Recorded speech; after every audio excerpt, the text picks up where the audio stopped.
In this short video, I'm going to cover a simple strategy that can give you peace of mind and clarity in doing your retirement planning.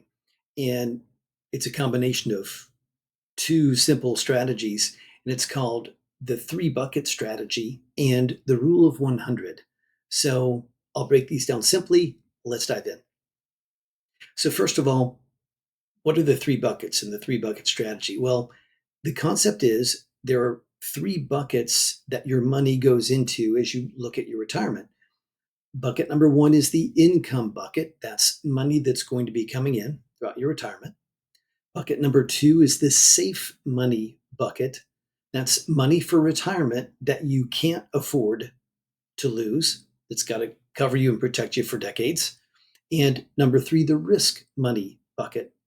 Concept here is with great risk, there's great reward, right? So the idea being we're going to put a certain amount of our funds at risk so that it can earn a return and keep us ahead of inflation.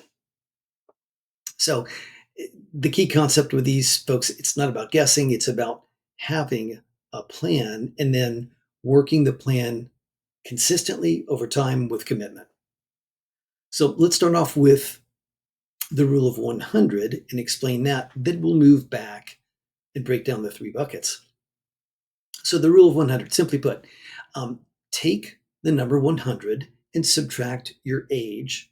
And the number that you get is considered the maximum percentage amount of your retirement funds that you should have at risk.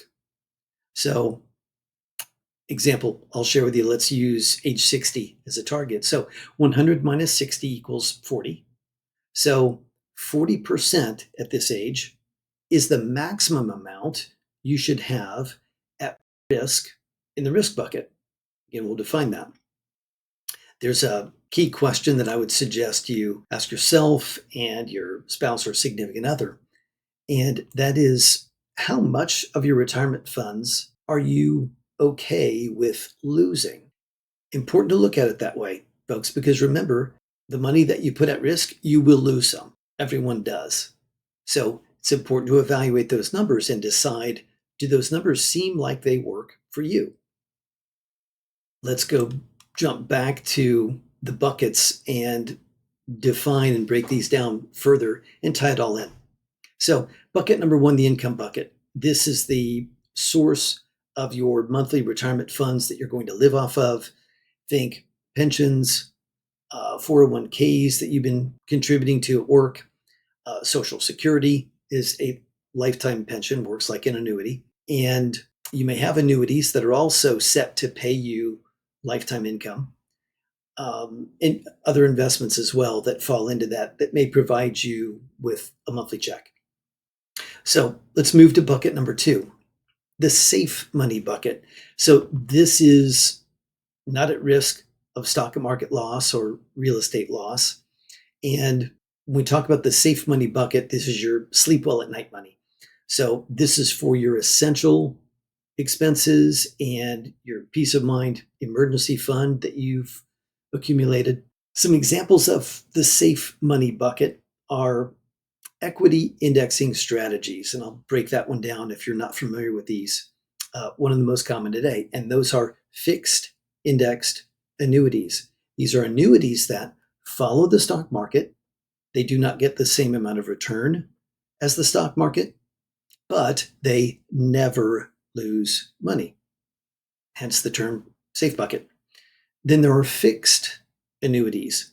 So these work similar to a bank CD, no fees involved, and they earn a very conservative rate of return, nothing that exciting, but they never lose money.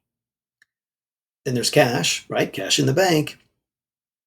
And then whole life insurance. Whole life insurance accumulates what's known as cash value, and that can be drawn in future years as tax-free retirement income. So let's move to bucket number three, the risk bucket. So it has the greatest potential for growth, but also comes with significant risk. This is kind of the way I put it is I can afford to lose some money. And I stress again, folks, you will lose some in your risk bucket.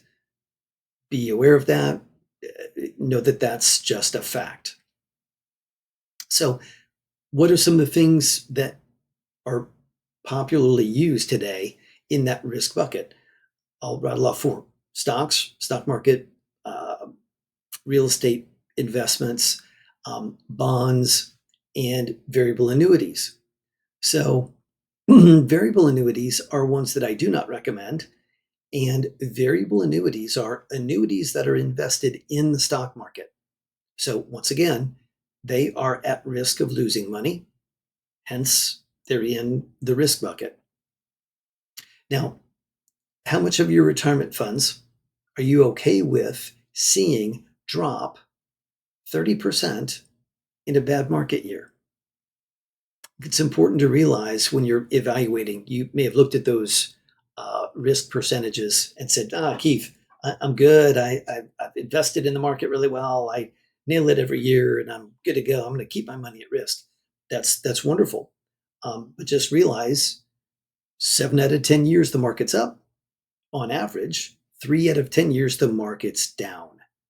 Can you afford another downturn like 2008? Can you survive that?